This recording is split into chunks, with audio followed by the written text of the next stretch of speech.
शुभ सकाळ सांगमाने जगतर नाथ जगन्नाथଙ୍କ पाखरे मोर एतिक प्रार्थना आम समस्त को से घंट घोड़े रखि थांतु।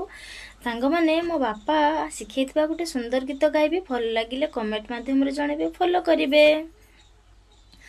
पथर खंडिए ने बाट गणा रे बसाई देबुरे पुआ मोरी नारे स्वर्ग द्वारे जोई न जलिले नाई एतिकी करिबु धन मु मला परे पथ